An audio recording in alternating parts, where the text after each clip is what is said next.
جا تم پہ کروڑوں درود۔ اعوذ باللہ من الشیطان الرجیم، بسم اللہ الرحمن الرحیم۔ لا الہ الا اللہ محمد رسول اللہ، صلی اللہ علیہ یا رسول اللہ، صلی اللہ تعالی علیہ وسلم، نور من نور اللہ۔ قرآن و حدیث کی روشنی میں حضرت امیر معاویہ رضی اللہ تعالیٰ عنہ کے عادات و اخلاق۔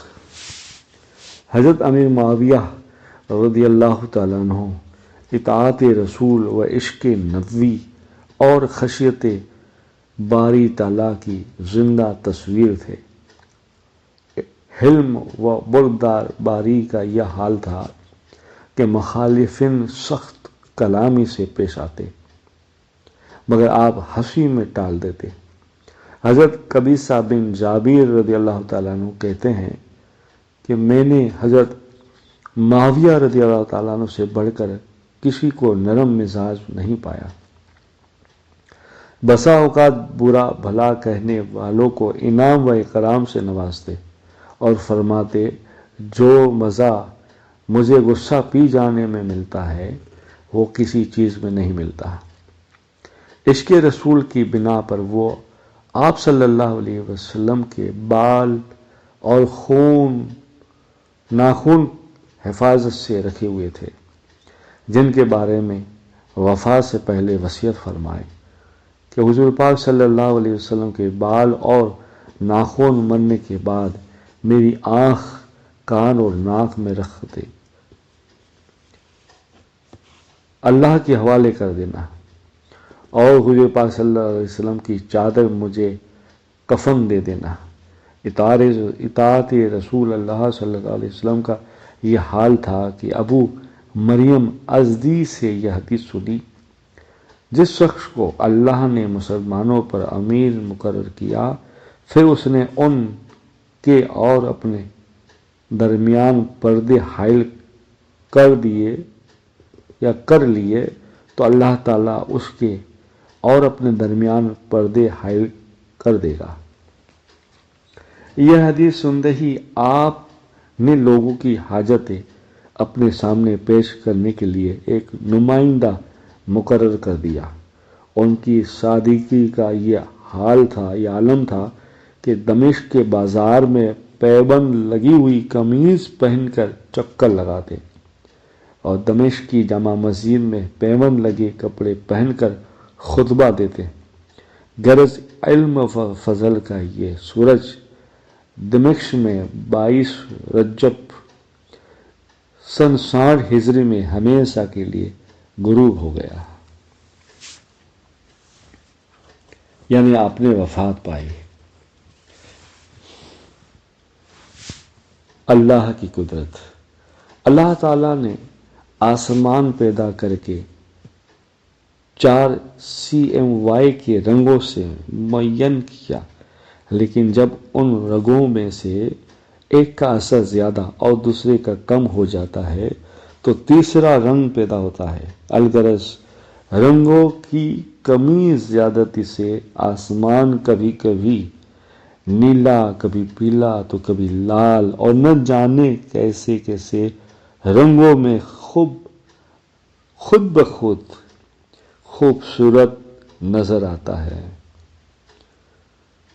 پھر اس میں سورج، چاند اور ستارے سب کے لیے الگ الگ راستے ہیں، جو اپنے راستے سے آتا جاتا اور نکلتا اور چھپتا ہے، جبکہ آسمان پر نہ راستے نظر آ رہے ہیں اور نہ رنگ بنانے کا خزانہ نظر آ رہا ہے۔ آخر یہ سارا نظام کہاں سے چل رہا ہے؟ بے شک یہ سب اللہ کی قدرت کا نمونہ ہے۔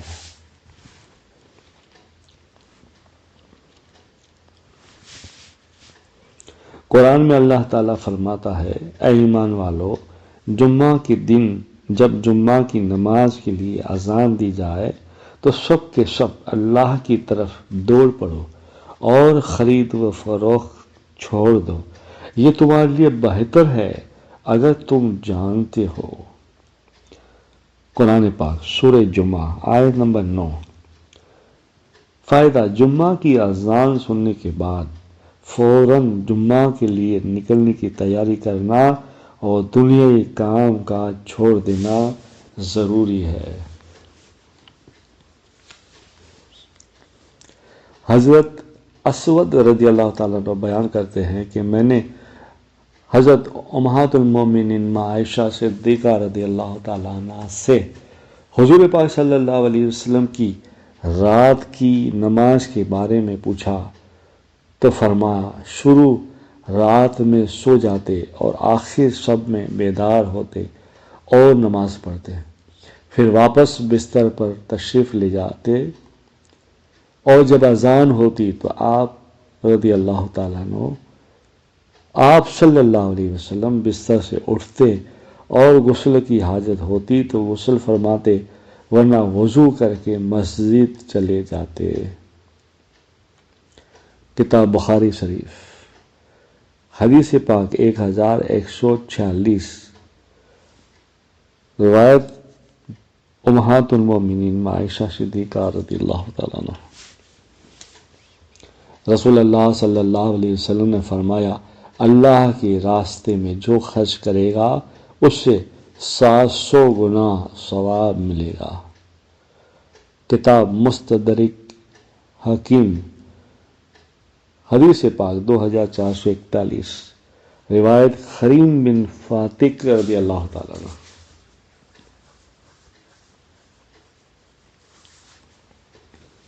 رسول اللہ صلی اللہ علیہ وسلم نے فرمایا، ہلاک کرنے والی 7 چیزوں سے بچو۔ لوگوں نے پوچھا کہ وہ کیا ہے؟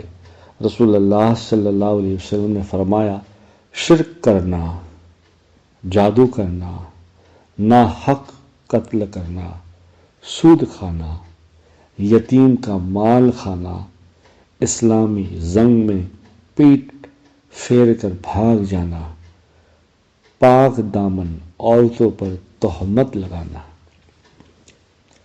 کتاب بخاری شریف حدیث پاک 2768، روایت حضرت ابو ہریرہ رضی اللہ تعالیٰ عنہ۔ رسول اللہ صلی اللہ علیہ وسلم نے فرمایا، اگر دنیا کی قیمت اللہ تعالیٰ کے نزدیک مکھی کے پر کے برابر بھی ہوتی تو اللہ تعالیٰ کسی کافر کو ایک گھونٹ پانی نہ پلاتا۔ کتاب ترمذی شریف حدیث پاک 2320، روایت حضرت سہل بن سعد رضی اللہ تعالیٰ عنہ۔ قرآن میں اللہ تعالیٰ فرماتا ہے، جو لوگ ایمان لائے اور نیک عمل کرتے رہے ہم انہیں جنت کے ایسے بالا خانوں میں جگہ دیں گے جن کے نیچے نہریں بہہ رہی ہوگی اور وہ ان میں ہمیشہ رہیں گے۔ قرآن پاک سورہ عنکبوت آیت نمبر 58۔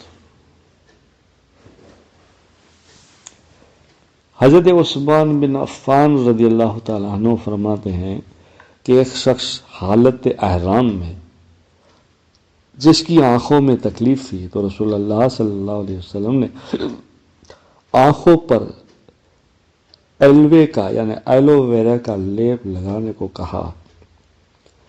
کتاب سنن دارمی حدیث پاک 1942۔ فائدہ: ایلو ویرا دماغ اور آنکھوں کی بیماری اور خرابیوں کو دور کرتا ہے۔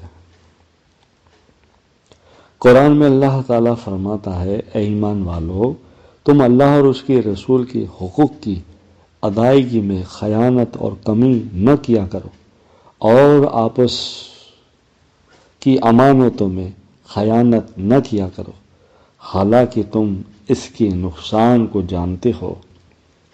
قرآن پاک سورہ انفال آیت نمبر 27۔ جزا اللہ عنا سیدنا محمد صلی اللہ تعالی علیہ وسلم ما هو اہلہ۔